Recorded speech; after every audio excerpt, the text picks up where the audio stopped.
지금 당신을 아프게 한 사람이 있나요? 그렇다면 그 사람을 용서하지 않아도 회복할 수 있는 길이 있습니다. 안녕하세요, 여러분. 오늘은 우리 마음과 몸의 건강을 위협하는 아주 깊고 은밀한 주제에 대해 이야기해 보려 합니다. 바로 사람 때문에 병이 나는 경우에 대한 이야기입니다. 의학적으로도 심리학적으로도 우리는 이미 알고 있습니다. 사람은 우리를 치유하기도 하고 반대로 병들게 하기도 한다는 사실을요. 오늘 영상은 단순한 조언이 아니라 여러분이 상처받은 마음을 회복하고 무너진 면역력을 다시 일으킬 수 있는 관계 회복의 통로를 함께 찾아보는 여정입니다. 사람 때문에 병난다는 건 실제로 가능한가? 첫 번째, 스트레스와 면역력의 상관관계. 우리는 종종 말합니다. 사람 때문에 스트레스 받아서 병날 지경이야. 그건 단지 감정적인 표현이 아닙니다. 스트레스는 실제로 면역력을 낮추고 염증 수치를 높이며 수면의 질을 떨어뜨리고 심장 건강을 위협합니다. 하버드 의대 연구에 따르면 관계에서 받는 정서적 스트레스는 흡연, 음주보다도 더 큰 건강 리스크가 될 수 있다고 합니다. 두 번째, 트라우마와 만성질환. 누군가의 말 한마디, 가족 간의 갈등, 친구와의 배신, 연인과의 이별. 이런 경험들은 단순히 마음만 아프게 하지 않습니다. 외상 후 스트레스 장애와 우울증, 불면증, 위장장애, 고혈압까지 연결될 수 있습니다. 세 번째, 감정이 질병을 부른다. 우리 몸은 감정을 저장합니다. 화를 억누를수록 위장은 상하고 슬픔을 방치할수록 면역세포는 활동을 멈춥니다. 말하지 못한 감정은 증상이 되어 나타난다. 이건 심리치료학계에서 오래전부터 알려진 진실입니다. 회복은 어떻게 가능한가? 첫 번째, 관계 회복은 몸과 마음 회복. 우리 몸은 회복할 수 있는 능력을 갖고 있습니다. 그중 가장 강력한 치유제는 바로 좋은 사람, 회복된 관계입니다. 심리학자 브레네 브라운은 말합니다. 연결감은 인간의 존재 이유이며 건강한 연결은 상처를 회복하는 유일한 길이다. 두 번째, 반드시 화해하지 않아도 됩니다. 회복이라는 것은 상대방과 손을 잡고 화해하는 것만을 의미하지 않습니다. 때론 거리두기가 회복의 시작이 될 수 있습니다. 감정을 인정하고 분노를 정리하고 자기 자신에게 괜찮다고 말해주는 것, 이것만으로도 몸은 반응합니다. 면역력이 올라가고 수면이 회복되며 호흡이 깊어집니다. 세 번째, 사람을 통해 다시 치유되기. 상처받은 관계가 있다면 그 반대의 경험, 즉 건강한 관계를 통해 치유하는 것도 방법입니다.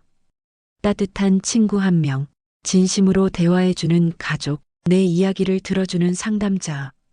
이들 모두가 우리를 다시 회복의 길로 이끌 수 있습니다. 관계 회복을 통한 건강 찾기. 첫 번째, 일상 속 실천법 감정일기 쓰기. 오늘 누가 나를 아프게 했는가? 내 마음은 지금 어떤가? 이 질문을 매일 써보세요. 감정을 글로 정리하면 두뇌와 면역 체계가 안정됩니다. 회복의 편지 쓰기.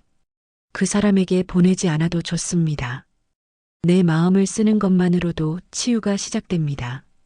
내가 나의 친구 되기.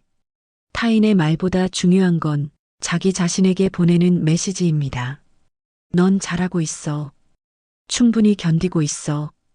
두 번째, 이런 관계는 회복하지 마세요. 모든 관계가 회복될 필요는 없습니다. 반복적으로 상처를 주는 사람, 나를 조종하거나 비하하는 사람, 변하려 하지 않는 사람, 이들과의 관계는 끊어내는 것이 오히려 회복일 수 있습니다. 어떤 사람이 우리를 치유하는가? 우리 몸과 마음은 어떤 사람과 연결되어 있는가에 따라 완전히 달라집니다. 첫 번째, 치유하는 사람의 특징. 내 이야기를 판단 없이 들어주는 사람. 내 감정을 억누르지 않는 사람.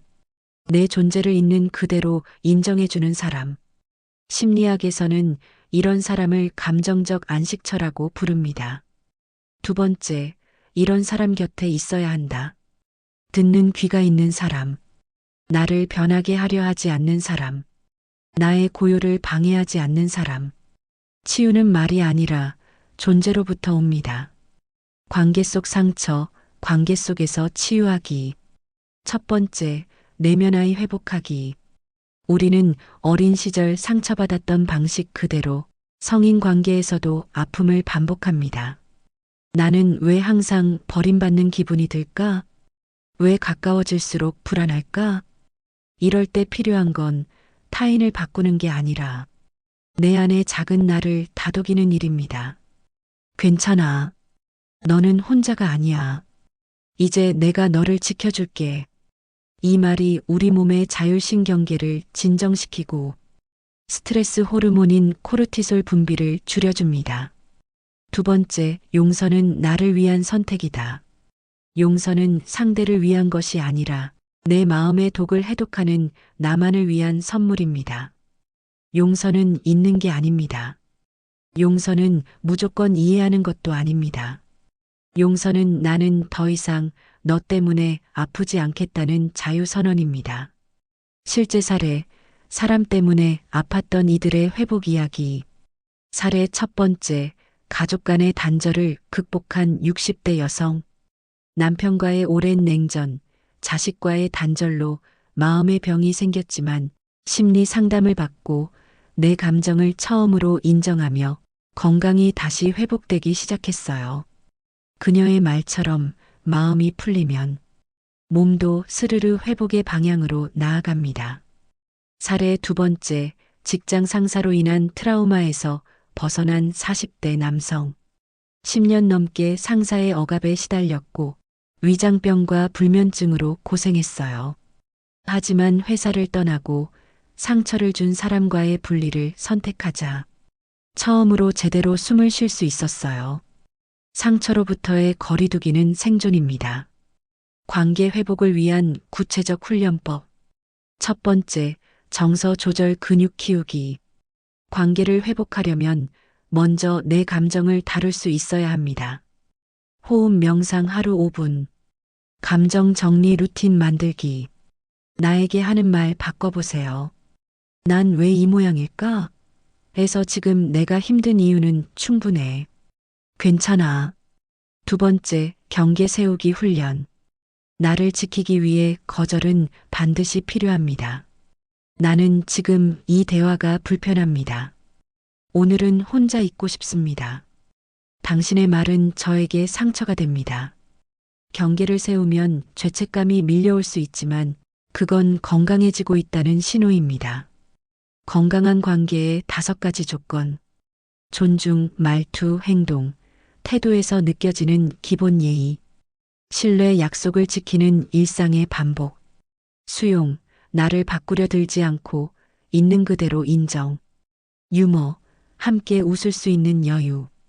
성장, 서로의 인생에 긍정적 자극을 주는 관계. 이런 관계는 면역력을 끌어올리고 몸과 마음에 진정한 에너지를 불어넣습니다. 관계 회복이 몸을 회복시킨다. 좋은 인간관계는 심장 건강, 수면의 질, 면역력 향상과 직결됩니다. 외로움은 담배 15개 비에 해당하는 건강 위험 요소입니다. 친밀한 관계가 있는 사람은 수명도 길어집니다. 마음에서 시작된 변화. 하루 5분이라도 누군가와 따뜻한 대화를 나눈다면 우리의 뇌파, 심박수, 장 기능까지도 긍정적으로 바뀝니다. 나를 회복시키는 관계를 선택하자. 마지막으로 여러분께 전하고 싶은 말이 있습니다. 우리 삶의 많은 병은 음식이 아닌 말에서, 환경이 아닌 사람에게서 시작됩니다. 그러나 그 병을 낫게 하는 것도 결국 사람이라는 사실을 잊지 마세요. 가장 먼저 회복해야 할 관계는 타인과의 관계가 아니라 나 자신과의 관계입니다. 오늘 나에게 가장 따뜻한 말을 건네주세요. 그리고 그 따뜻함을 다른 사람에게도 조심스레 나눠보세요. 그것만으로도 우리는 다시 건강해질 수 있습니다. 고맙습니다. 건강한 소통, 건강한 삶으로 다시 찾아뵙겠습니다.